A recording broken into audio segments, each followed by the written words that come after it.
and welcome to a special live legislative debate on GNAT-TV. Today we'll be hearing from the three candidates who are running for the two state representative seats in the legislative district that includes the towns of Manchester, Arlington, Sandgate, and a part of Sunderland. They'll be sharing their views on some of the main issues facing not only the district, but the state as a whole, and it's a pleasure to have them all with us today.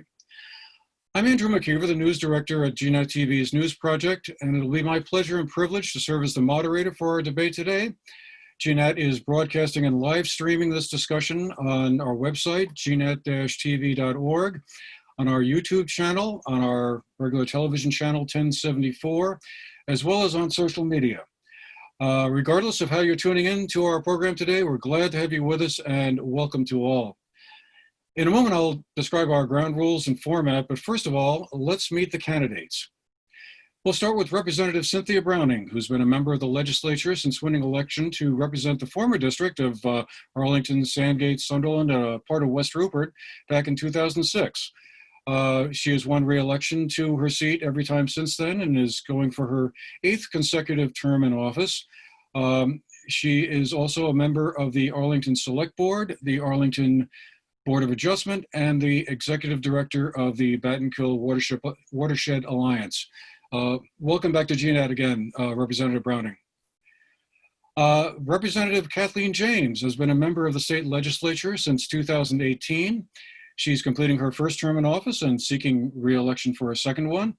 She serves on the House Education Committee, the New England Board of Higher Education, and was recently appointed to the steering committee on the future of public higher education in Vermont. She's on the leadership team of the Climate Solutions Caucus and is active in caucuses on tourism and the rural economy.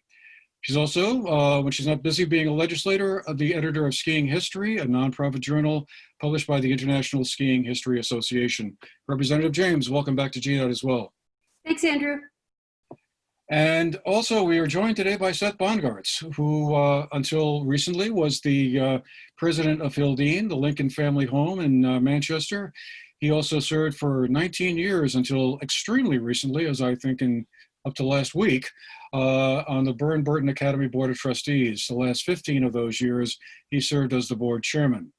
He also served for 2 terms in the state legislature back in the 1980s and also 1 term in the state senate in the 1980s, and is looking to make a return to the Golden Dome in Montpelier. So again, all candidates, thank you very much for being with us today. Really appreciate you being with us to give us your views on some of the issues and help inform the voters. And I guess this is a good point to mention that you may have already received some of your ballots, but the ballots will be in the mail shortly. So hopefully this conversation we're going to have today will help you inform some of your choices on this particular race. Just a quick word about our ground rules. We're going to start off with each one of the candidates giving us a 2-minute long opening statement. We'll be going in alphabetical order. Since we're not able to do a virtual coin toss or a virtual pulling of straws to determine order of speaking, I exercised moderator's prerogative here and decided we'd do it by alphabetical order and last name. So that means Mr. Bongartz will get us started, followed by Representative Browning and then Representative James. We'll follow that same order when we go to our question round, where I'll ask a question directed to one of the 3 candidates.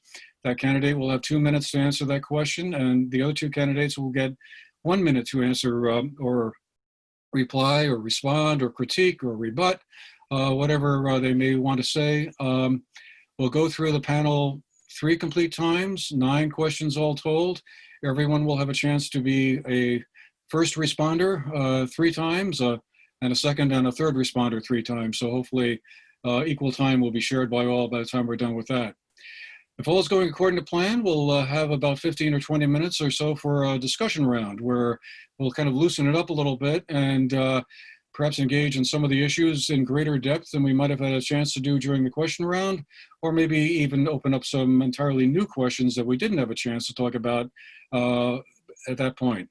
We'll close up with closing statements, 1 minute each from each one of the candidates, and call it a day and send you all on your way. So again, thank you to all the candidates for being with us. Without any further ado, let's get the show on the road here. Mr. Bongartz, you're up first for a 2-minute opening statement. Thanks, Andrew. I'm running for the legislature in partnership with my friend Kathleen James because this district needs two highly effective legislators with the right combination of listening skills, leadership, ability to work with others, and to get things done. I've demonstrated those skills for the entirety of my adult life. We're in a crisis, and we don't have the luxury of anything short of effectiveness for our district. People are hurting. It's painful to see what is happening to so many of our friends and neighbors. Hopefully, Congress will pass another round of relief funds, including money for state budgets, but we can't count on it. I feel we are in for a very rough couple of years, so prioritizing will be more important than ever. Our first priority has to be to help people in need. Right along with that, and it's really the same thing, is helping our small businesses recover from the impacts of the pandemic. We all know that restaurants and lodging properties have been especially hard hit. We are 4 little communities, and all of these people are our friends. I feel an awesome responsibility to work with others to help craft solutions and make sure our limited dollars are spent in the places that will do the most good, and to make sure this part of the state isn't forgotten. Absent more federal money, there will likely be no more grants for businesses. So funding for those who provide technical assistance will be critical. The economic development people within the Bennington Regional Commission have had more than 350 one-on-one meetings with businesses since March, helping them apply for loans and grants and helping them figure out the way forward. We must fund that work. We have to fund high quality childcare so people who want to work can work and their children are safe and well cared for. This is a huge need. We need workforce housing so people who work here can afford to live here. We need broadband everywhere. In this district in particular, we have to defend our unique education system, a hybrid of public and independent schools, from those who want to impose a one-size-fits-all top-down approach. We have the best schools in Vermont, and they are absolutely critical to our success. For the entirety of my adult life, I've been involved in serving my community, my county, and my state. I'll spare you the laundry list, but I believe I have the right understanding of our particular needs and challenges, and maybe most importantly, a long history of working effectively with others. The key is going to be possessing the ability to collaborate first with the people of Arlington, Manchester, Sandgate, and Sunderland, and then my colleagues in the legislature to be a highly effective legislator. Hope I made it. 2 minutes. Thank you, Seth. Really appreciate your comments there. Okay, Representative Browning, you're up next. 2 minutes for an opening statement. Thank you, Mr. McKeever.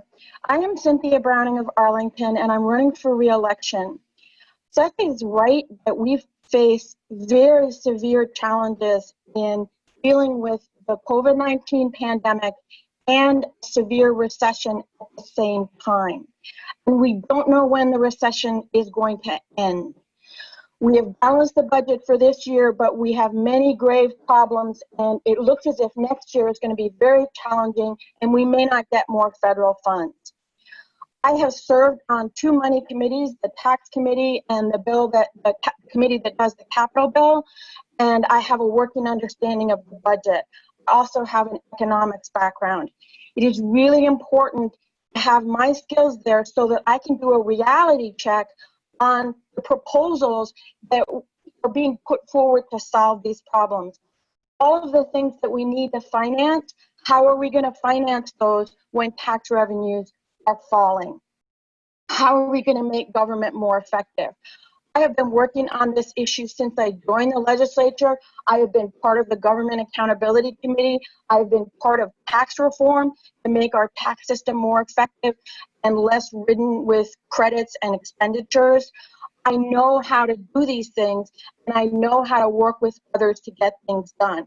It's possible we may have to borrow extra money in order to fund broadband, or in order to fund healthcare, or in order to help our towns and cities. I know how that would be done.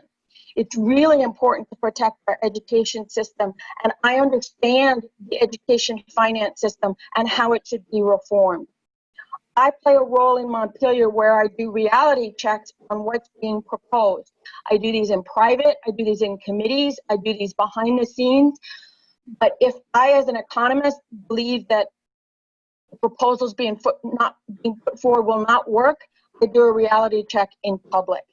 This is really important. We need to have legislators who know the system, who can analyze the situation and analyze the proposals and think creatively about our problems. I ask for your vote. Thank you very much, Representative Browning. Muting and unmuting. Oh, well. Anyway, Representative James, you have 2 minutes for a closing statement. It over? You said it was for my closing statement. Oh, opening statement. Okay. Because I'm new to the legislature, I thought it would be important to talk a little bit about what I've accomplished in the State House and here at home in just 2 short years for our district. I've been measuring my success by 2 key factors: policy and people. When it comes to policy, I have voted for bills that I believe help people, help our towns, and help Vermont. Voting is a hands-on process in Montpelier. You make an informed decision by reading testimony, by asking questions, and by talking to constituents and colleagues. You also work closely with other reps to shape legislation long before it comes to the floor to make it a better bill. That brings me to people. The State House is a professional workplace, and the most effective legislators are those who can work well with others, who can listen, who can compromise, and who can collaborate. For that reason, I became an active member of several caucuses that focus on policy. I was also a very active member of the Education Committee. This helped me to meet and to work with legislators from all across the state and all parties who share similar goals. In the Climate Solutions Caucus, I was elected to the leadership team and won a Rising Star Award. I was co-founder of the Tourism Caucus, where I worked with members from across the state who represent resort and tourism towns. I was an active member of the Rural Economic Development Working Group and a member of the Social Equity Caucus. Here at home, I helped to found the Southern Vermont Communications Union District that's been named a vital economic project for our region and is working to bring broadband across the county. And during the height of the COVID shutdown, I helped businesses apply for emergency grants and helped dozens of constituents to receive unemployment after weeks of delay. My point is that I know how to work with people to get things done. If reelected, I'll return with experience, knowledge, and very positive connections in Montpelier. I'm running with Seth because I think it's critical that our district have a unified, respective, and effective team in the tough years ahead. Thank you very much, Representative James. Great. So there we have our opening statement. So let's go from there into our first round of questions. The first question, again, by alphabetical order, will be to Seth Bongartz. He will have 2 minutes to answer the question, and then Representatives Browning and James will have 1 minute each to respond. So, Seth, the COVID pandemic is far from over, but what do you see as the primary lessons learned from this experience, or maybe the lessons we are still in the process of learning? As the state's economy slowly begins returning to its former level, what opportunities might exist to rebuild the state's economic structure somewhat differently, instead of simply trying to recreate what we had prior to March of 2020? Can I have 20 minutes or just 2? No, I'm kidding. You know what the lesson, I think a really key lesson learned is that Vermont is a place where people still trust government. And that's remarkable, because when Phil Scott said, wear a mask and do the things we have to do, shelter in place, everybody did it. And that's because we're a small enough state. We know each other. We know people across the state. We know, a lot of people know the governor personally, or a lot of people involved. And we still have that notion of good governance animating the state. And so we're one of the states that did the best because of that. People trust government, and people trust the ability of government to do good for people. And I'm one of those. That's something I feel very strongly about. One of the opportunities we're seeing is that as people are moving here to first shelter in place and then stay, we have an opportunity. Our biggest challenge as a state is our demographic problem. We've gone from 120,000 school children in the 90s to about 80,000 today. And what we're seeing is people moving here, really learning that they can in fact work from here remotely. Some of them bringing their businesses with them because they can be run here remotely. We have a real opportunity to keep those people. We have to, at the same time we're doing that, keep them, build on it, and we have to rebrand Vermont, if you will, or turn Vermont into make sure that people understand that Vermont is a welcoming place. It's dynamic.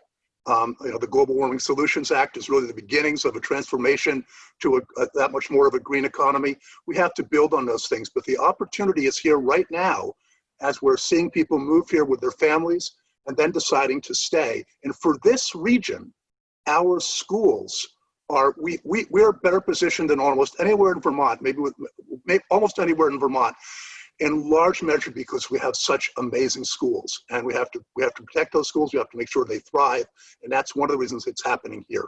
So I hope I think I've gone over. I'll stop. No, you were great, right on time. Okay. Oh, good. Okay. Okay, Representative Browning, you have 1 minute to chime in on that question. Thank you. I think one of the most important things we've learned in recent months is that we have to face realities. Even when reality is unpleasant, you have to learn from the experts, deal with the reality, and design policies that will work given those real-world conditions. One of the problems in Vermont, in my mind, has been that too often the policies put forth by the state are based on politics or ideology or wishful thinking, not always on realities. And again, that's what I think my strength is, because I understand the economic realities and I know how to design policies that will work with them. I think we have a chance to rebuild and renew Vermont and to deal with our broadband shortfalls, to deal with our water and sewer problems, to deal with the inefficiencies of our education finance system, and rebuild anew with new Vermonters and with the communities we already have. But we particularly need to be sure that no one is left behind and that we deal with the inequalities in our system. Okay, and thank you very much. Representative James, you have 1 minute to reply to that first question. Yeah, thanks, Andrew. I think that what I've learned is that in many ways our worst crisis has the potential to become, in the long term, an amazing opportunity for Vermont if we take advantage of it. We heard testimony over and over again in the Education Committee about the importance of broadband and the equity gap that was shining a light on. Now we're seeing CRF dollars flow to our CUDs to try to put new effort into expanding broadband to last mile regions. We're seeing in Winhall in our region a real estate boom as people who sheltered in place here decide to buy homes and maybe relocate here permanently. I think as Seth said, we're seeing that people are discovering that Vermont is an amazing place to live and work and stay thanks to our schools and to the opportunities we offer, and that they can telecommute here. And also I think the crisis in the Vermont State Colleges was sort of exacerbated by COVID, and that may offer us an opportunity to restructure them for economic and educational success in our higher ed system as well. Representative Browning, you're up next. What do you think is the best way to stabilize or lower education taxes? This is a point you've mentioned several times over the course of your career in the legislature. Are there some measures you think have not been taken that would reduce the overall education budget and lower pressure on the state's tax base? Thank you for that question. First of all, we need to say that right now we're in a crisis, and we're going to be in a crisis probably into next year. So right now we're not going to make any big changes in the system, and we shouldn't. We should hold tight, finance education, all of the extra costs that the schools are having to bear. The state needs to step up and help them with those, to keep the children safe, to keep the teachers safe, so that they can do their important work for all of us. In the long run, we have to come back to education finance reform. This is something I've been working on for a while. I believe I have a pretty good grasp of the system as it stands. And right now, the state is using the education fund, which is supposed to be for educating our students. They're using it to pay for other things. They're using it to cover property tax subsidies for agricultural and forestry. They're using it to cover subsidies for homeowners. Those are both important policies, and I support their goals, but they're not education costs. They're not voted on by the districts.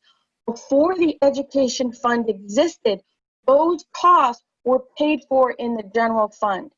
And by having those costs in the education fund, every time property taxes go up, the cost of those subsidies goes up, which in turn makes property taxes go up. So you have like a little vicious cycle inside the education fund. I also believe it's a violation of Act 60 to have anything other than education costs covered in the education fund. I've been successful at getting a number of small costs removed from the education fund. I'm still working on these. It's very difficult because, of course, you have to pay for it in the general fund. But it's something that has to be done, and I believe that purifying the education fund would mitigate the increases in property taxes that we have been faced with, and keep our property taxes financing education. That's what they're supposed to be financing, and finance agricultural, forestry, and homeownership in the general fund, where I know we can design good programs. Okay, Representative James, you're next. 1 minute to comment on that question. Sure. I think the most immediate thing that we're going to need to take a look at in this next biennium is the weighting study. It was presented to the House Ways and Means and Education Committees in January, and then there was an updated report from the JFO that was posted in February, I think. It's a really important study.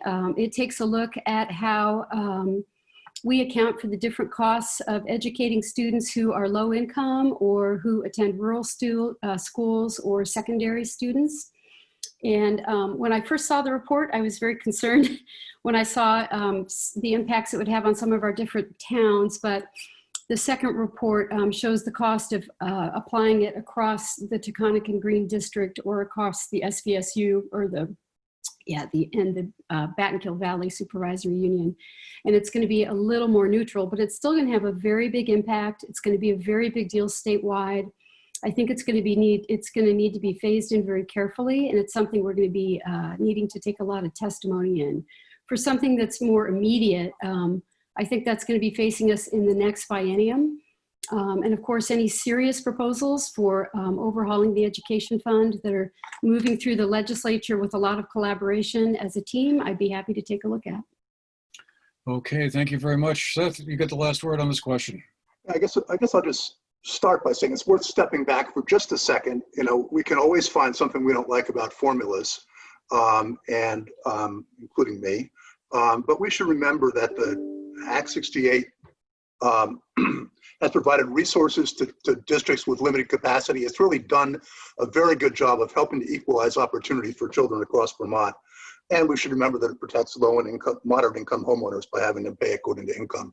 So that part of the formula I like. It's really Byzantine, and it's hard to understand. I think very, very few people in the state understand it thoroughly because it is in fact so Byzantine. But you know, the reality is if we do not fund whatever we're funding now through the education fund, it means higher property taxes or higher sales taxes. It's not that that's necessarily a good or a bad thing. It's really a matter of keeping the different sources of revenue in proper balance.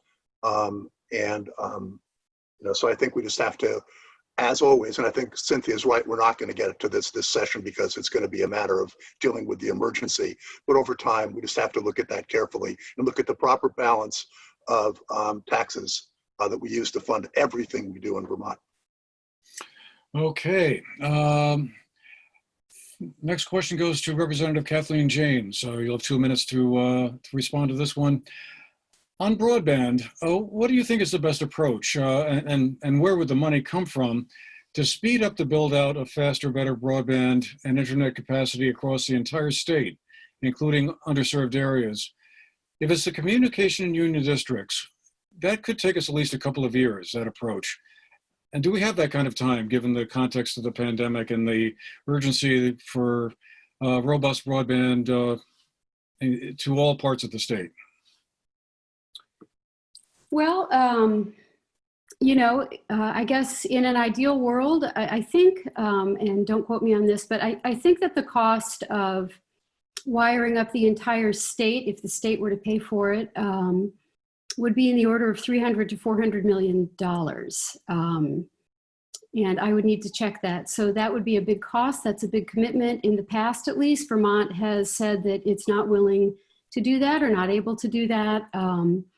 And we put forward instead the Communications Union District solution in Act 79, which passed the legislature in 2019. So for now, anyway, the CUDs are the solution that's on the table.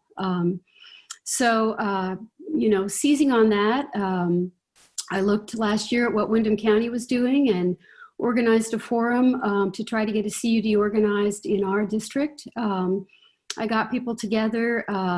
Reps Laura Sibilia and Robin Chestnut Tangerman came over because they serve on the Energy and Technology Committee that wrote that bill, the Rural Broadband Bill.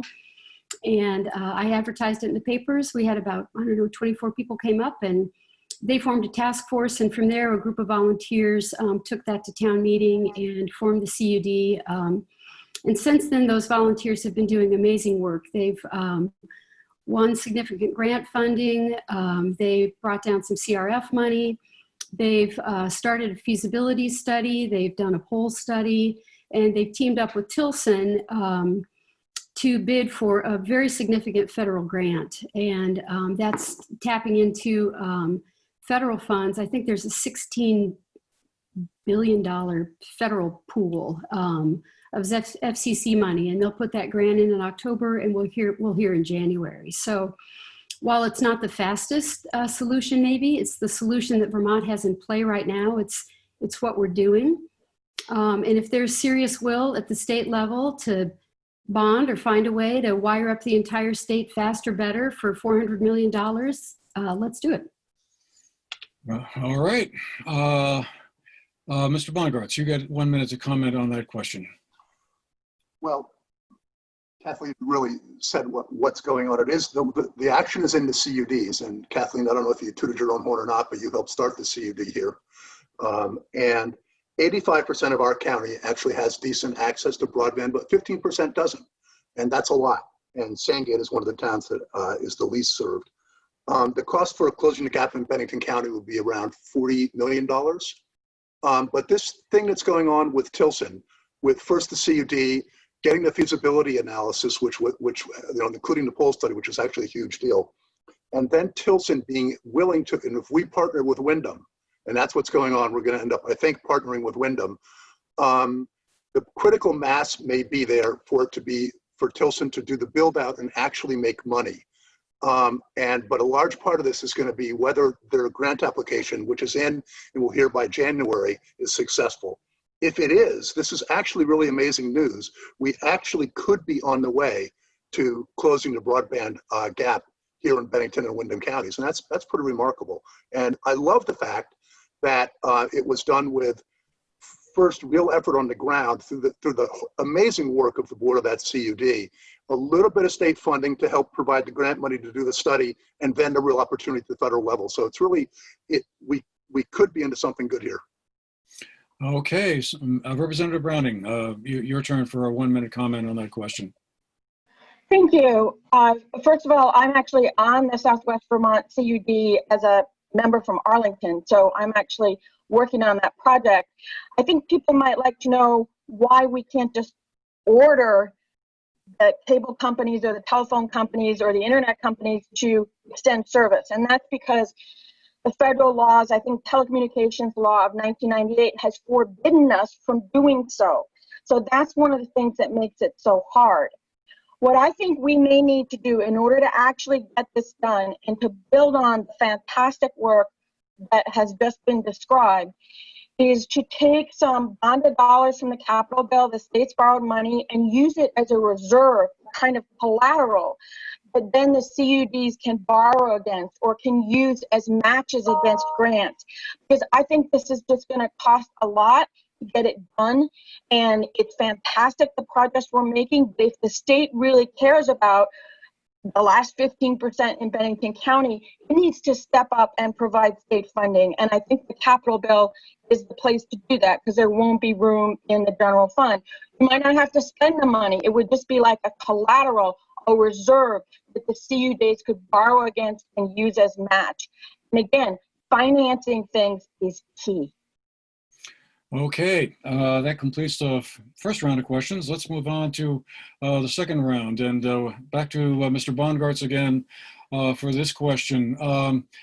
During the legislative session that just finished last weekend, I guess, the legislature passed a very watered down version, I guess is one way of putting it, of Act 250, which I guess is still awaiting the governor's signature or not. Or perhaps a veto even.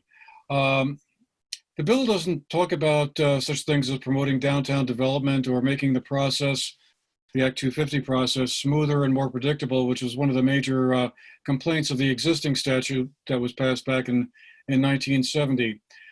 If you're elected, what would you like to see the legislature do with regard to Act 250 beyond what it did in the current bill, which was basically discuss recreation trails? That's, a lot of times when we talk about Act 250, we're actually not talking about Act 250. A lot of times when people complain, let's say, about Act 250, what they're really complaining about is the regulatory apparatus, be it, A&R with things like stormwater discharge, or clean water, or even fire safety. Those are sometimes the hardest things to get through. I've had a lot of experience with Act 250. I've done everything from, I don't know how many permit applications as a lawyer, and as the president of Hill Dean, I've represented towns in the Act 250 process when I was practicing law. I've represented opponents. I've been around Act 250 from every which way possible. But a lot of times it really is the regulatory apparatus. And Laura Sibilia, our friend over in Dover, talks constantly about the need for whatever we do to have it be more user-friendly and more customer service, and I'm with her on that.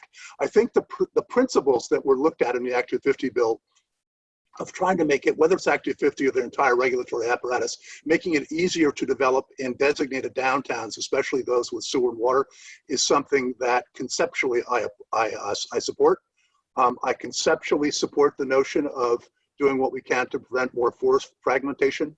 And of course, nobody in Vermont wants to do anything that would jeopardize our clean water or clean air. So I think that focusing on making it work better and really focusing on customer service are two of the top priorities. But I do think those general principles in that bill are something I could get behind. I look forward to really being able to listen to testimony and really get make up my mind about all the details. Okay, Representative Browning, your thoughts on where Act 250 ought to go? Thank you. First of all, I should say that I voted against the bill as it first passed the House, H926, because I felt that it did not preserve public participation in the process. And even as we need to streamline the regulations and the process for the developers, we need to preserve public participation by neighbors, by landowners nearby, and by those that care so much about our environment. I also didn't like the fact that even as it focused on downtown development, it was in effect channeling development into downtowns where some of them have failing sewer systems. Some of them have sewage overflows that pollute our surface waters. Why would we want to do that? So I didn't feel that they totally dealt with this conflict about saying, okay, we want more development in downtowns, which I think is good where you have good infrastructure. But then the fact that you have downtowns where they are dumping sewage into our rivers and ultimately, in many cases, into the Connecticut, the Hudson, or Lake Champlain. So I voted against it first in the bill. I voted for the version that came back from the Senate. It had the provisions against forest fragmentation and regulation of trails, and I was fine with that. We need to go back and take another try at this again. It isn't surprising that it would take us more than one try to get this done because it's a heavy lift. So I would look forward to working to make sure that all of the necessary stakeholders have their concerns addressed, and particularly that the environmental concerns are addressed, because that's very important to me as a river person. Okay, Representative James, your thoughts on Act 250 and where it should go? Thanks. I agree with Cynthia that we shouldn't be surprised it's going to take more than one try. I was actually very excited. The Rural Caucus met regularly this biennium, and Act 250 was one of the central topics that we talked about. And I was actually very excited when a version of the bill came to us that represented sort of a grand compromise between the Scott administration and a number of conservation and environmental groups. They had worked through a package that represented a lot of areas that they could agree on.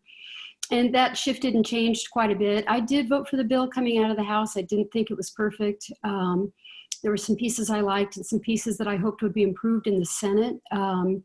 One of the most interesting discussions we had last week in the Rural Caucus was that as we discussed the pieces that were left, the forest fragmentation and the recreational trails pieces that were moving to the floor, we did receive an assurance from the Speaker that when Act 250 comes up in the next biennium, that customer service and process will be a central part of the discussion. So I was very happy to hear that. And I think it's very important because I think everybody knows that that's a problem with Act 250. Okay, let's move on to our next question then, which goes to Representative Browning. What was your feeling about the state budget that you and your legislative colleagues just passed last week? Has spending appropriation for about $7.2 billion. Do you think it will be adequate for the state's needs? And will the tax and financing measures be adequate? We're talking about the budget for fiscal year 21, which is what we're in now. It's the budget we just finished. It goes from July 1st, 2020 to June 30th, 2021. We did part of that back in June, and then we just did the rest of it all in one big package. I think they did an extraordinary job. They allocated all the federal funds that we got, $1.25 billion, to legitimate uses according to the rules. They weren't always what we wanted to do, but we had to abide by those rules. And we made investments for workers, for those who are unemployed, for small businesses, for frontline workers, for broadband. We just did, some of it went to our schools, just an extraordinary job. And then it turned out that we had money from taxes collected on 2019 before the recession hit that helped us to balance the budget. And we also did cut spending, which has to be a component. So we have balanced this budget, but there are actually deficits in a lot of different funds. There's a deficit in the ed fund, there are deficits in the special funds, there's problems with the performance of the pension system. So next year, when we will be collecting taxes on 2020, our tax revenues are likely to be much lower, and we may not have any federal funds. So it's going to be very challenging, and that's why I think we may need to use some temporary borrowing, some Renewal Vermont, Rebuild Vermont borrowing to fill the gaps and make the investments we need to make. It's going to be very, very challenging next year. We did a great job this year. We were fortunate in many ways, but we also have reserves. We have built up our reserves. Many states haven't done that, and we still have them. We haven't used them. So we'll be able to use our reserves next year. And that's why we're going to have the right mix of spending cuts, new revenue, borrowing. How are we going to get through this? Because you don't want to be raising taxes during a recession. It's very negative in the effect of the economy. So I really look forward to going back and helping strike that balance in the new budget year. All right, Representative James, your thoughts on the budget that was just passed. Well, there were some really interesting things about it. One thing that struck me so much when the Approps Committee was presenting the budget to us in various, meetings and then on the floor, was that Vermont benefited, I think thanks to Senator Leahy and some other folks in our congressional delegation, we benefited from a small state minimum And Vermont ranked second in the nation for per capita CRF funds in the entire country. So I think we got something like $2,000 or $2,800 per person in CRF funds, which was almost more than any other state. So as Cynthia said, we had $1.2 billion in this year's budget from the federal government. And I mean, our pre-K through 12 schools alone will, receive $103 million. We did business grants. We did some hazard pay. And as Cynthia said, nobody is kidding themselves that the FY22 budget is going to be an entirely different story. And I just hope that we come at it. And I know that the legislature always does that, looking at any spending cuts based on our values and not across the board. Okay, Seth, your turn. I was impressed. I was impressed the whole time.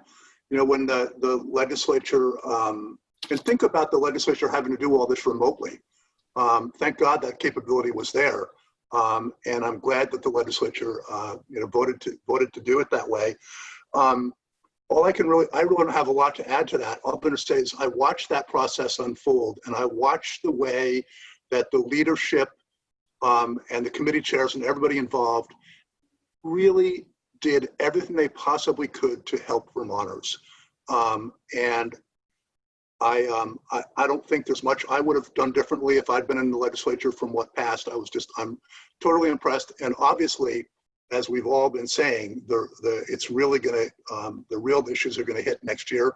We are better positioned than a lot of states for this because of the rainy day fund, because we've shepherded our unemployment fund over the years. And we haven't used a lot of our borrowing capacity. I hope we don't have to use the borrowing capacity.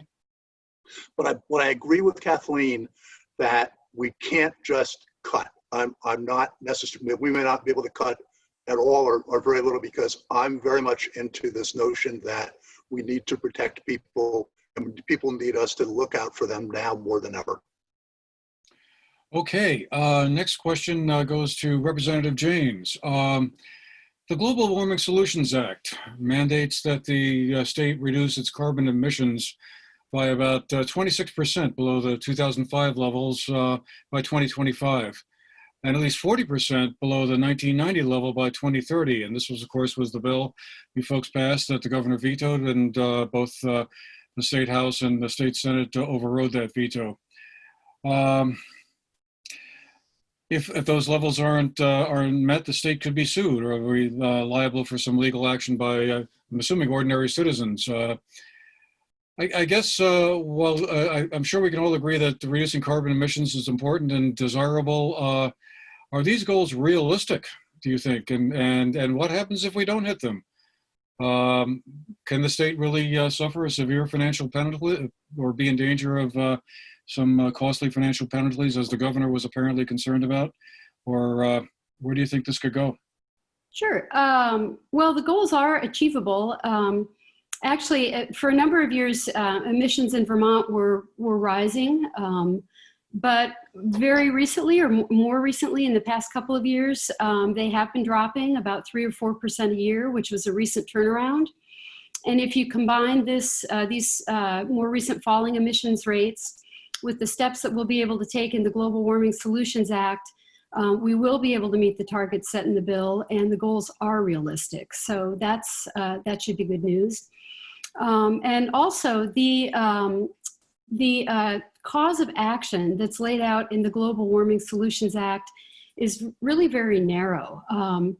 It allows a Vermonter to sue the state, which, by the way, anybody can sue the state now, to sue the state within a very narrowly defined range. So you can sue the state for failing to meet the deadlines to take action, or for failing to meet the emissions targets. And that's it. And if the suit is won, the remedy is that the state has to work harder and do better. There are no financial penalties that can be awarded beyond attorney's fees. So this is not a scenario that I think people are imagining, where the state of Vermont is going to be on the hook for, $100 million for failing to meet its targets. The citizen would get its attorney's fees, and Vermont would have to issue a better plan or work harder to meet those goals. So this is an exciting bill that's going to put Vermont on the path to transition its economy from fossil fuels to renewable energy, and put a lot of programs in place to help Vermonters save money on renewable energy by switching out to more fuel-efficient vehicles, by heating their homes in a more efficient way, and it's going to create a lot of jobs in the renewable field. So I think it's an exciting economic job, and the dire scenarios about the lawsuits, I think, are unfounded. That was probably 2 minutes. You got it. Okay. You nailed it. I'm getting better at that. Thank you. Okay, back to you, Seth. What are your thoughts on the Global Warming Solutions Act? Well, I think it's terrific. I would have voted for it, so that's the starting point. The other thing I'll say about it is that we think about it appropriately as global warming solutions, but the other way to think about this for Vermont is really jump-starting the next round of our economy. You know, my wife and I just had solar panels put in place here. We are effectively off the grid. And the thing that I loved about it as I watched it happening was there were 4 or 5 every day here for quite a while, people in their late 20s and early 30s. I knew them all, actually, as it turns out. But local kids working here in this next round, in this green economy. And this is something that young people want. We need to position ourselves as a state that's on the cutting edge of this front, and that will help us bring young people to this state and help us retain them. And obviously, you know, by the way, Bennington County alone sends $100 million a year out of the county for energy. That's nuts. And if we can begin to do things like really make solar work, weatherization, electric vehicles, we can keep a lot of that money here, which is, again, another part of the economic engine, of the economic opportunity that comes with the Global Warming Solutions Act. So I'm absolutely in favor. Okay, Representative Browning, your thoughts on the Global Warming Solutions Act? Thank you. Yes, I did vote for this bill actually 3 times in the House. And I have reservations about some of the delegation of legislative authority, but this is the biggest environmental problem facing us. We need to get in front of it. We need to make investments to build a new economy where the economy and the environment are not mutually exclusive. Many of the things we need to do to meet the goals are good in and of themselves: renewable energy, energy efficiency, and conservation. But we need to be very sure that low-income Vermonters and small businesses are not left behind, don't have massive costs imposed on them.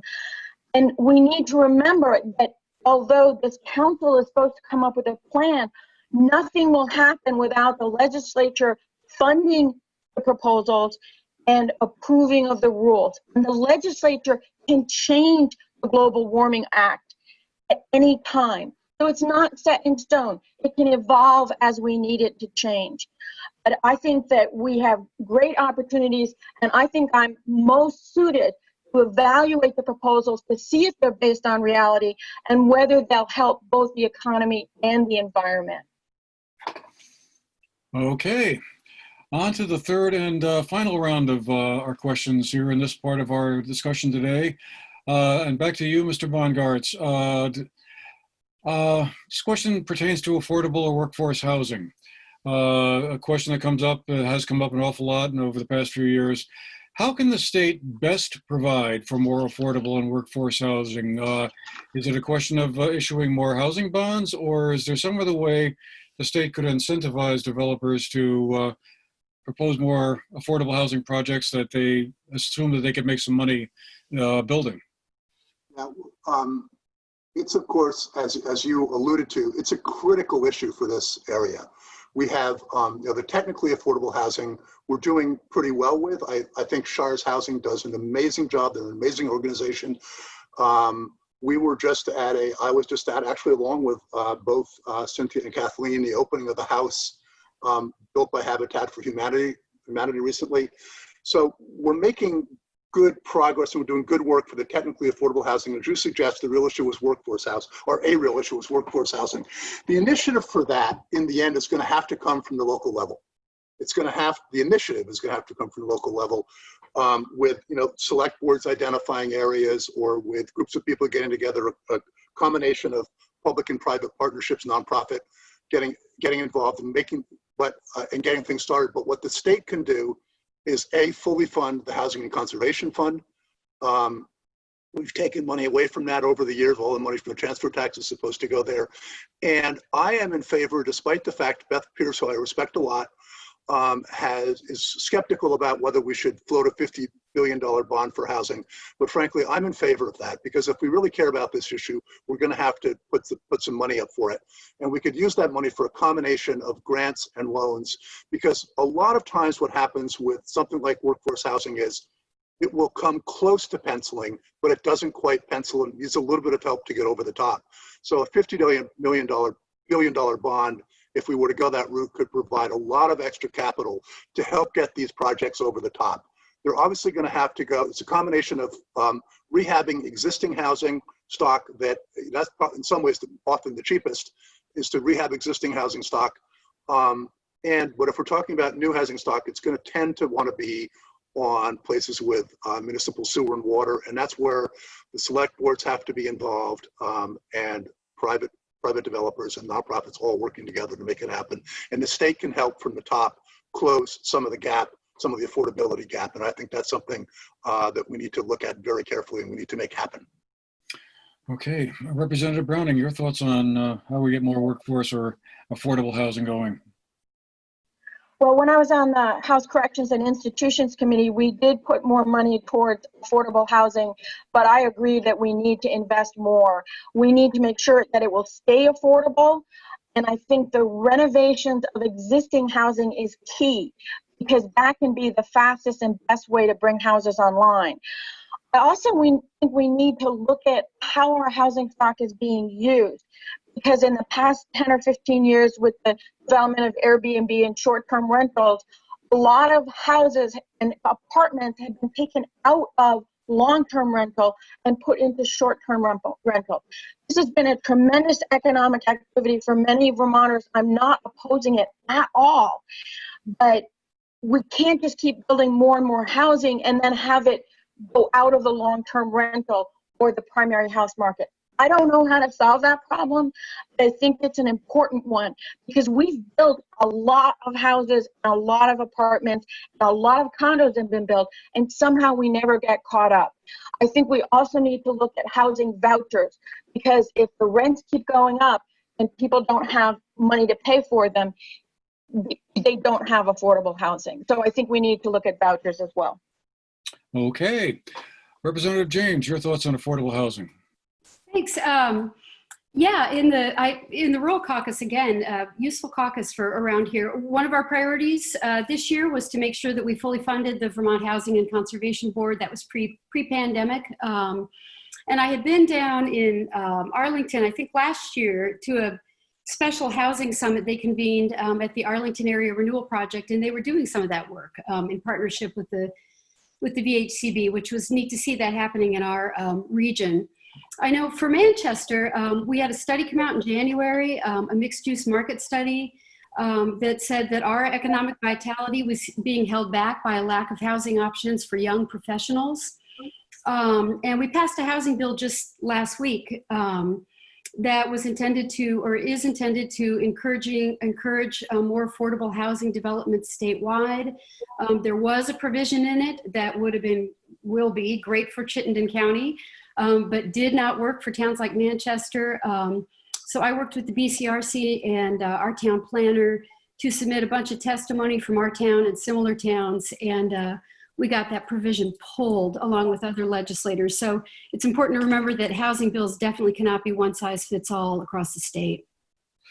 All righty, on to the next question then. This one goes to Representative Browning.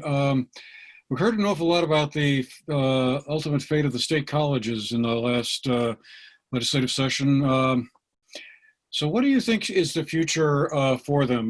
There was bridge financing built into the current budget you folks passed last weekend or last week to ensure their quote unquote survival into this coming year. But I guess what happens after that? What do you see as the long-term outlook for those state colleges if either the demographics of the state don't turn around or their budgetary prospects don't improve? Well, I believe that there's a special study committee or study commission looking at this question of the long-term future and how we can preserve and support the evolution of the state colleges right now. And I'm not on that commission, so I'm not going to prejudge where they're going to go. I think that there were demographic changes and problems with the cost structures before the pandemic.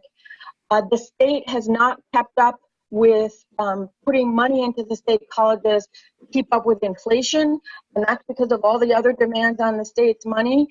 So there have been these longstanding budget issues, these demographic issues. Small colleges are facing many challenges in higher education. So I think we need to look to the results of the study committee and see what it is. We have to preserve this essential educational capacity in the state in some form. But I think we may need to have to think more creatively and flexibly about exactly where the institutions are, exactly how many of them there are. There's already been mergers and combinations taking place. That may have to happen more, and that will be very difficult. But we need to keep our eyes on the importance of providing in-state affordable education for our Vermonters. That's what's most important, not adult agendas about this college, this location, that town. We need to keep focused on providing that capacity. So I think if we keep our eyes on that prize, we pay attention to the results of the study committee, and we try to sort out what the state can pay for and what it can't pay for, I think we have a chance to go into the future with institutions of higher learning like the state colleges that will work for our Vermonters. Okay, Representative James, what are your thoughts on where we should be going in the future with the state colleges? Thanks, Andrew. Well, I am on that committee, and we've just started our work. We've met to organize, and then we've had our first meeting at which a variety of reports were presented, and so I have a lot of reading to do now that the legislature has adjourned, and our final report is going to be due in April. And it is very important not to put the cart before the horse. We're working with a consulting group that's going to be doing quite a bit of research and taking testimony from a bunch of different stakeholders. But the one thing I do know is that we've got demographic and enrollment challenges facing our state colleges, and we have the lowest level of state funding for our state colleges in the nation. So when you put all those things together, you have a challenge that makes it really expensive for Vermont students to attend our state schools, and it shifts the cost burden to the families, which makes it more attractive for our students to attend schools in neighboring states. And I don't know what the answer to that is because we have limited resources, but it's definitely something we need to tackle. I could talk a lot more about that, but I can tell you that some of the solutions that I'm interested in exploring are online learning, flexible and stackable programs that are easier for people to pursue, and paths that can help adults attend college or come back to college or retrain or upskill so that they can get better jobs and boost their earnings. I think adults need to be an important part of this equation. Okay. Mr. Bongartz, your turn. I don't really have a lot to add to that because I think what both Cynthia and Kathleen have said is all true. I was invited to go to Green Mountain College at the very end as they were trying to figure out what to do. I was asked by the Department of Economic Development to come and be one of the people who came to be involved in thinking it through. And all I can tell you is how heartbreaking it was to sit there in that school that had been there for nearly 200 years and see kids in agony about their school closing. And so this is just an incredibly hard time where those schools have meant, Linden and Johnson and Castleton have meant so much, and the state and the community colleges have meant so much to Vermonters for so many years. But I think we just are going to have to, one of the things we really have to analyze is what do young people and older Vermonters for that matter really need? What is it that they want? What is it that's going to launch them into good careers? And so, as always with a crisis, there's an opportunity buried therein. And I think here, as we're forced now to really look at, the state colleges has been limping along and slowly going downhill for lack of funding and the bad demographics. But now the opportunity is to rethink from the bottom up because, oh, we got nowhere to go but up because they're on the verge of extinction right now. And so if we can, with the commission and with other people with committees in the legislature, really think through what the opportunities are, there's a real chance to actually come out of this with something better. Okay, well, our ninth and final question in this round, this part of the debate goes to Representative James, and it's a question that was submitted by one of the viewers, an audience question. With so many new residents flocking to Vermont, what are ways the legislature can ensure towns accommodate them, not only with more housing, but also integrating them into the communities? That's a really good question. Well, I guess I would start with our schools, which are the bedrock and the hub of any community. I know our schools are doing a really fantastic job under very trying circumstances of, welcoming our students back in the safest possible way. So I would start by working, as a member of the Education Committee, I guess I would start by saying that the key to any community is making sure that we have strong schools, vibrant schools, and here in our region that we maintain that sort of vibrant array of public and independent schools that I think brings people to here to stay here. We talked a little bit about broadband. That's going to allow people to stay here and work here.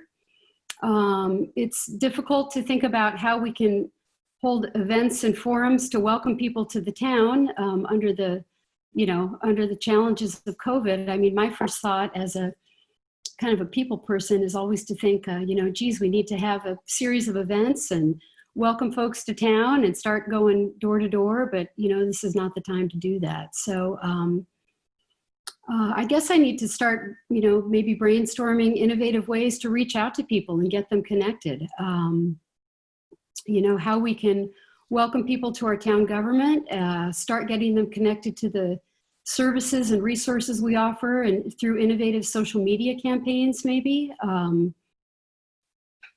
Maybe start reaching out to them through newsletters or do some kind of, I guess I need to think about that. You're right. That's a really awesome question. Actually, we've got a bunch of newcomers here in our communities.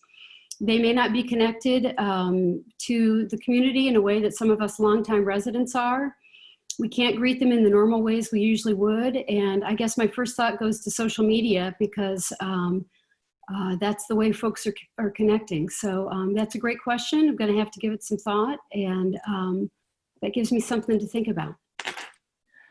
All right, and as we read in the New York Times earlier today, they're struggling with that in Winhall, or maybe not struggling is the right word. Anyway, Okay.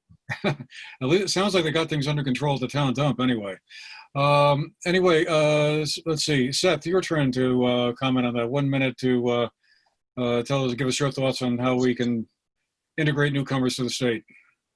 Well, we've always integrated newcomers to the state. You think about how many of our friends and neighbors and how many of the kids at our schools now are from families that have moved here over the last 10, 20, 30 years and become integrated. So, it happens.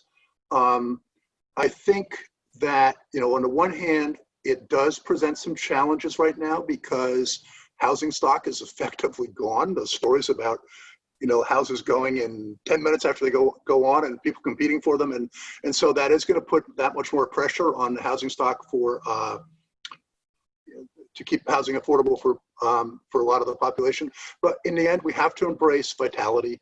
We have to embrace moving forward, and we have to embrace the opportunity that comes from this because, again, our biggest challenge in this state is demographics. And so what we need to do is make these people who are moving here feel welcome. And we need to do things like get broadband in place. We need to, make Vermont, doing something like continuing to position Vermont as a green state, a state that's taking on global warming. All is going to help us embrace change, embrace new people, and embrace vitality. And at the same time, there will be some issues we have to deal with as a consequence, but we can do that. Okay, Representative Browning, you get the last word on this question. you. Well, what I see in this situation is kind of a combination of continuity and change. And these people have chosen to join our community because of Vermont's success in managing the health and safety issues of our current situation. They've chosen us, and they're grateful to us. And I find them very interested in learning about the communities and becoming contributing members. I have found people, I've helped people get registered to vote. I've told them about where the select board meets, all kinds of things. And they are fascinated when they hear about town meeting, because they didn't necessarily have annual town meetings like we do with direct democracy, where they came from. So I think we're going to get the right balance, and we're going to integrate them into our communities. And I think it will be a human process that will work out one-to-one, town to town. There's no role for the legislature at the state at this time other than to do the basics really well. And that's what the towns have to do really well. Good customer service, good community outreach, and I think we will join hands and get through this together. All right, very well. Well, that concludes the question and answer round of our debate discussion today. We have about 15 or maybe even 20 minutes or so to get into more of a discussion, so to speak, of some of the issues that we may have already talked about, or maybe there's still several, of course, that we haven't. And I guess I was thinking I'd just like to kick this off with a question to all of you. It's probably going to seem like kind of about 2 or 3 years too late to be asking, but it occurred to me as I was reading about the separation between the towns of Halifax and Reedsboro, about how they were the first 2 towns in the state that had sought to have their Act 46 union dissolved by the State Board of Education, and the State Board of Education agreed to do that. How do you all think Act 46 has worked so far? Has it been successful? I guess locally on one level and statewide on the other. Do you think there should be a second an Act 46 2.0, maybe, where we take things to the next level? Has it been successful at saving money, or are we on track to that, and as well as providing a better level of education for all Vermonters? And who wants to go first? Cynthia does. Okay, Representative Browning. Thank you. I'm the only person participating here that was actually in the legislature when Act 46 passed. And I absolutely supported all of the provisions about voluntary mergers. I think districts should merge. They should merge their school boards. They should merge their supervisory unions, wherever it makes sense for education and for their communities. I voted against Act 46 because it had provisions for forced mergers. I continue to oppose that. I'm so glad that the Conic and Green merger has worked out so well. It's fantastic. But the fact that some mergers have taken place against the will of the local communities, I just think is wrong, because the communities are what make our schools. If they get to the point where they need to close a school, they will recognize it and they will vote to do so. So I thought that the local control issues were overridden in Act 46, so I voted against it. As I just said, in many cases, the mergers have been very successful, and that's wonderful. But as you see with these 2 districts, they were forced to merge and it didn't work, and now they are separating. That's an incredible amount of administrative churn, and it just distracts everybody from the point of all this, which is educating our children. We have a very strange hybrid state, local, very complicated system that has evolved over time, and we have to work within that, and we have to keep the stakeholders in mind and not have Montpelier force feeding policies that the locals don't want. So I think it's a mixed bag. I don't know that we want to revisit any changes in it at this time. I've heard people say we need to make it impossible to get divorced. I mean, these people had a shotgun wedding and then they're told you can't get divorced. You know, I would not support that. I think that if it's not working, they should be able to separate. It would have been much better if they hadn't been forced to merge when they didn't want to in the beginning. Would Seth or Kathleen, would either of you like to comment on that, or do you feel like basically the law is pretty much a settled case at this point, and it's working well enough, at least on a statewide basis, and let's just see how things play out from here on? Well, I mean, Go ahead, Kathleen. Go ahead, Seth. No, go ahead. Well, I mean, I started my term in the Education Committee literally with cameras in our committee room, television cameras and reporters, as a number of legislators brought bills to delay Act 46, and because I wasn't in the legislature at the time, I really can't say how I would have voted, and I'm not trying to dodge the question. It's just that it's such a complex bill. I really think I would have had to been there to hear all the testimony and read all the reports. And so I've tried not to go back and second guess that one. Like Cynthia said, Taconic and Green worked great. I was actually kind of happy to see that some mergers that really clearly have not been effective have been undone. And I hope that as we go forward, if there are mergers that continue to prove that they really are not working out for the best of the communities involved, have the ability to be revisited. Because the whole point of Act 46, it was a bloody battle, and the whole point is to help the communities and the schools and the taxpayers involved. And if there are cases where that's not happening, I think that needs to be fixed. The reality is with this, people complain with good reason about their property taxes. They're going higher and higher. Act 46 was in part an effort to try to get some consolidation and some additional efficiency out of the system so that property taxes wouldn't continue to go up at the rate they're going up. So, every time, it's always been the history in Vermont that when people try to do something about education, that it ends up creating a very difficult situation. But you've got to make some choices. And I think the property taxes in Vermont are very high.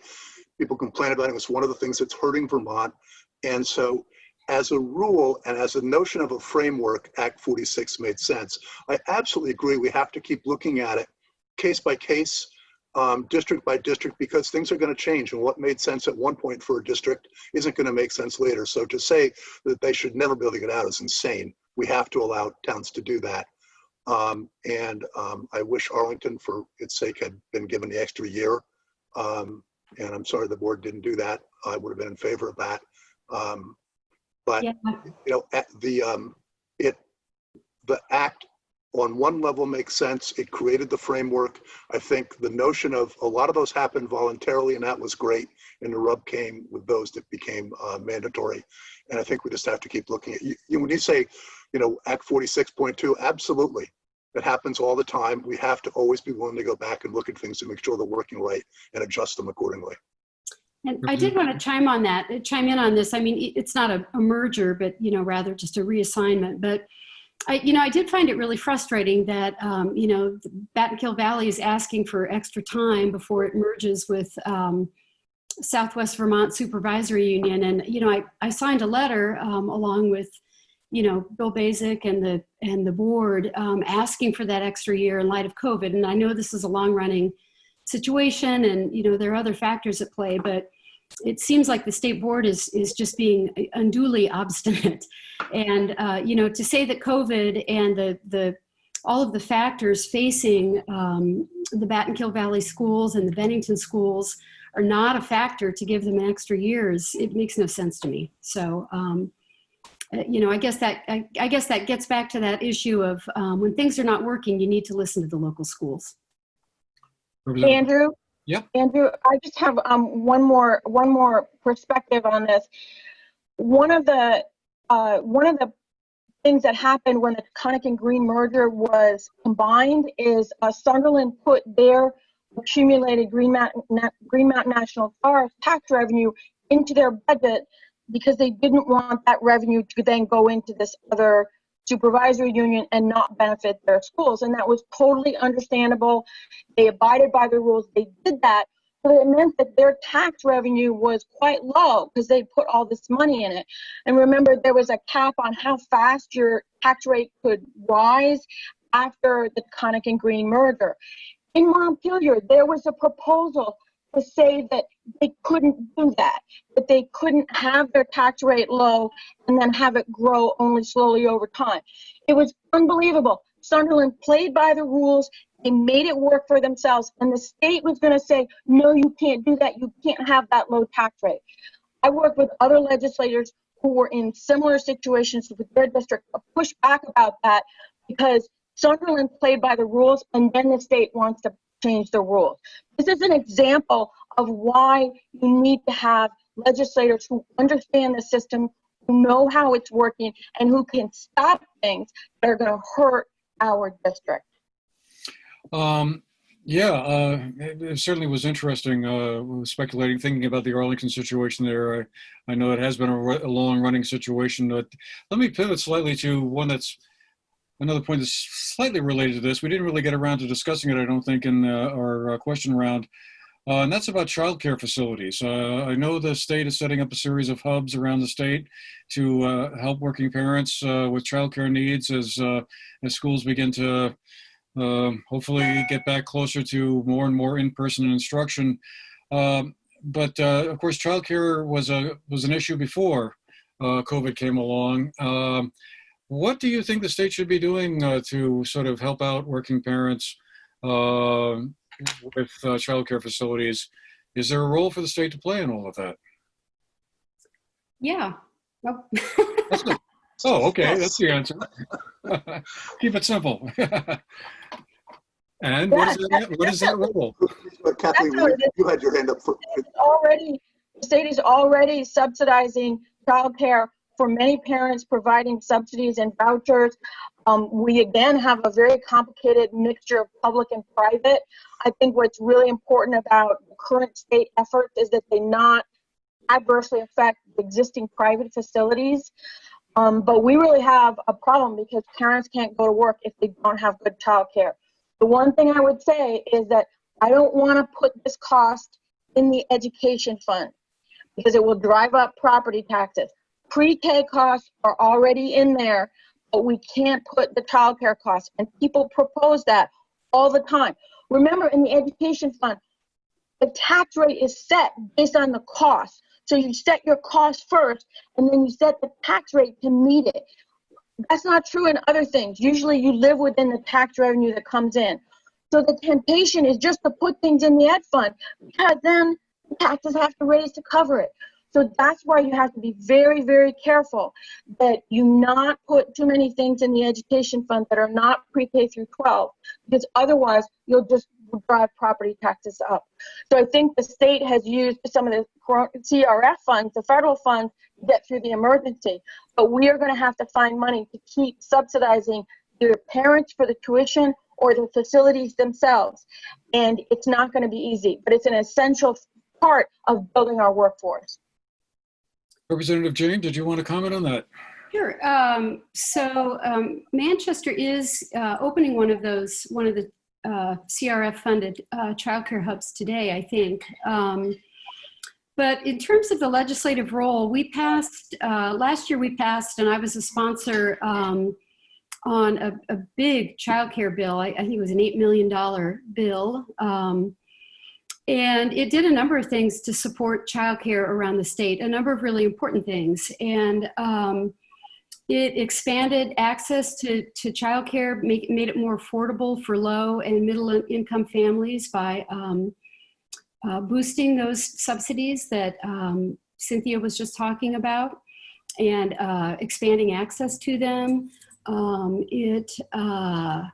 And it also focused on, and this is a really important piece when you talk about childcare and how we can support it, in addition to trying to open more slots and supporting more programs and making it more affordable for families, you really need to talk about early childhood educators because these are folks that receive extremely low wages.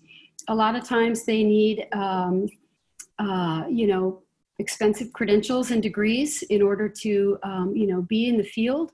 And so they have a problem. A lot of times they're coming in with debt, or they need to have an education, an expensive education, and then they earn really, really low wages, and they're working in centers that really can't afford to pay them very much, and they're caring for some of our most important citizens. So our bill supported that too. We provided, I think, some scholarship money and some financial support for that. So the legislature passed a big bill last year, and those funds are flowing out into the state right now to support childcare on across many levels. So that was good work. I think we have to think about it systemically as well. This isn't an option. Vermont's economy is being held back by lack of affordable, decent, good quality childcare. And it is an education issue, and I don't know whether we want to look at putting it within the education fund for the reasons Cynthia talked about. But it's not we can't just keep nibbling around the edges on this. This is, I don't want to overstate it, but it's kind of life or death. This has to happen, and it's particularly damaging to women who end up being the people who lose parts of their career because they can't work. It's damaging to our entire economy. We have to make this a priority, even if over time it results in having to make cuts elsewhere. So, if I've got a handful of priorities, affordable, high quality daycare is one of them. When we took our son to daycare, the women, as it was women, who cared for him, loved him, they took care of him. I was in awe at what they did. I actually, because of what I saw and how little they were getting paid, I actually worked with my friend Lee Spivey, and we got in place a retirement system at the North Shore Day School because I didn't want those people who worked so hard to come out of that with nothing. Unfortunately, that's the norm. But we have to think about this systemically. It has to be among our very highest priorities because it's holding back our economy, and we have to get to universal childcare. It's going to take a while, but we have to go step by step, and we have to get there. Yeah, one of my favorite stats is that 72% of Vermont kids 5 and younger live in homes where both parents work. So it is a major, major factor in our communities and in our economy. The failure for those parents who can't get into daycare, where there's not slots or they can't afford to do it, those children are ending up behind the other children by the time they get to kindergarten. And as we know, all it takes is a couple years of being behind, and kids often never catch up.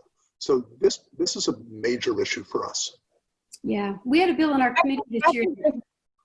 I think that if we go step by step and gradually expand the programs we have in place, I think we can get there. I really do. Representative James, did you want to do one more thing you wanted to add to there? I was just going to say, I mean, Vermont's very lucky to have a publicly funded universal pre-K system, at 10 hours. And we had a bill in our committee this year pre-COVID to try to streamline the way that functions. It wasn't a radical bill, but it was intending to make it work better and work faster and work smarter. And if I'm there next year, hopefully we'll pick that bill up again and at least make that system function better. All righty. Well, I think we're just about at that point where it's time for our closing statements. Wow, that was interesting discussion there. And it makes me think, gosh, there's so many other things out there as well that still on the table. We could talk about. Maybe we'll have to have another debate before the election. I know. Just kidding. I'm up for it. Anyway, well, why don't we have you all then give us 1 minute or so closing statements to wrap things up, and then I'm going to offer a few program notes to our viewers as well before we sign off completely. So like I said at the start, we'll go in reverse order of the opening. So that will have Representative James getting us started on the closing statements, followed by Representative Browning, and then we'll wind up with Seth Bongartz. So Representative James, your turn. All right, thanks, Andrew. In my first term, I've gained valuable experience and knowledge. I've accomplished a lot in the Education Committee, through bipartisan policy-oriented caucuses and by appointments to boards that focus on higher education. Here at home, I've led on broadband by helping found the CUD. I've advocated for our schools with the legislature and the State Board of Ed, and I've stayed in touch with constituents through coffee hours, newsletters, and social media. Over the next 2 years, the economic fallout from COVID-19 will force very difficult fiscal choices on the legislature. Budgets will be tight, legislation will be carefully crafted and negotiated, and collaboration, compromise, and teamwork will be absolutely essential. As legislators, we'll need to work together for Vermont to recover and to thrive. It's essential that our district have a united, effective team to help make that happen. I've known Seth for 20 years. I'm proud to be running with him, and I'm honored to be running for re-election. You have 2 votes in this election. I hope that you'll vote to return me to Montpelier, and I hope that you'll vote for my running mate, Seth Bongartz. Thanks. Okay, Representative Browning, your turn. One thing that I'm very proud of is that I have been, up until March, I have done legislative office hours over and over and over again in our district. For a long time, I did them every Saturday morning, and then Kathleen and I worked it out, so we did it 2 Saturdays a month. But up until the COVID emergency, I have been doing that, not just during the session, but throughout the year, to be available to constituents. Now I'm doing things on the phone and email, and it's not the same, and I can't wait until I can have office hours again. But I want to put that out there as proof of how much I think of my constituents, that I put them first, that I put that time out for them when I did not have to. I believe I have a unique set of skills. I have an economics background. I'm a practical environmentalist. I serve on a town board. I know what our towns are facing. I have a proven record of acting as a reality check on what the legislature is doing, whether the policies will work, whether they're breaking the rules. I do my best, do my reality checks in private, but when someone's breaking the rules or someone is proposing a policy that won't work, I don't just get along. I think my job in Montpelier is to do what's best for my constituents, and sometimes that involves objecting to what's going on. I think they deserve my best judgment, my best skills, and I don't think they need me to always submit to party discipline. I love this area. I care about this area. The Battenkill runs through this area. I've worked on the Battenkill. I've worked at businesses in several of the towns in our district. You have 2 votes, and I don't think you need to have 2 of the same person, which is essentially what you're getting in the other team.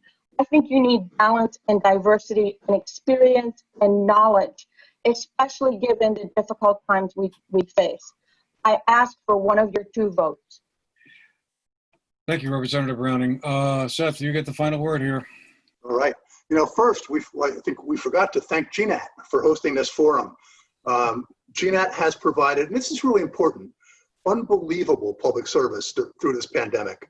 Airing Governor Scott's press conferences, adding children's programming, helping churches get services on the air, and now interviewing candidates and hosting forums. So, I mean, I feel very strongly that GNAT is a remarkable asset for this area, and I hope people really are aware of that. Over the course of more than 40 years, I have put in thousands of volunteer hours to help people, to help improve the lives of others. I was a founder and the first chair of the Manchester Community Land Trust. I've been on that board for 20 years and I'm now chair for the 2nd time.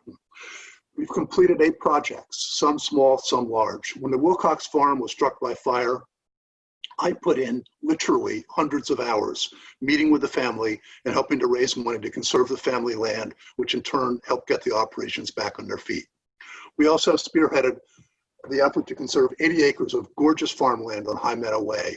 We've preserved forest land in 3 small but important parcels on the Battenkill, including one in Sunderland. One in Manchester has actually become a little outdoor education center. We made the effort, we saw it through, we got it done. When Act 60 passed and threatened the survival of our schools, I helped conceptualize and was the first chair of the Manchester School Fund. I put in hundreds of hours, literally, in that remarkably successful effort. We saved our schools from what would have been deep funding cuts that would have imperiled the quality of our education system. I was the founder of the Shires, an effort to bring the county together under one umbrella to unify us socially and economically. That effort has taken root. And thanks to the work of people like Paula Maynard in Sunderland, Jonas Spivak in Bennington, Elizabeth Berger in Arlington, the Shires has taken hold and is helping us transition to thinking regionally. That's something we didn't talk about today, but the notion of thinking regionally for things that can only be done effectively at that level. In 2019, I received achievement awards from both the Bennington Chamber of Commerce and the Bennington County Regional Commission. I have a history of getting things done. I see things through the conclusion. I'm not an attention seeker. I don't grandstand. I just do the work to get things done. Vermont remains a place where people of different political persuasions can respectfully work together. I've been doing that my whole adult life, including my time in the legislature. We still believe in the power of government to make people's lives better. That trust in government is why we were doing so well with the COVID pandemic. When Governor Scott said to wear masks, we wore masks. We did it because he told us to and we trusted him. And we did it because we care about our neighbors. I believe in the legacy of good governance. I never trash my colleagues, even when I disagree with them. We have good governance in Vermont. We have respectful conversation, respectful debate, and when that is over, we come together. I want to encourage faith in government, along with my running mate, Kathleen, in whom I see that in spades every day, and I never want to undermine it. I care about the people of this district, and I ask for your vote. Thank you. Thank you, Seth. And thank you to all the candidates, all three of you, for being with us this evening to share your views and give us your takeaways on some of the situations that are facing the district and the state as a whole. I want to thank all of our viewers for being with us as well. I hope you found it interesting and informative. I certainly did. It was really quite interesting to hear all the various answers they have. I just wanted to mention that we're going to be hosting another debate on Wednesday, October 7th, with the 5 candidates who are running for the state Senate seat. That would be the current incumbents, state representatives, state senators Dick Sears and Brian Campion, and their challengers Michael Hall, Meg Hansen, and Kevin Hoyt. They'll all be together at 4 o'clock on Wednesday, October 7th. So you can tune in for that. I'm sure it'll be a fascinating discussion as well. But thank you to Representative Cynthia Browning, Representative Kathleen James, Mr. Seth Bongartz for being with us tonight. Hope you found the show interesting. Thank you again for your time. And one of these days, we'll see you all back at the real studio instead of the virtual one, I hope. Excellent. Thank you, Andrew. Thanks, Andrew. Okay. Have a good evening, everybody.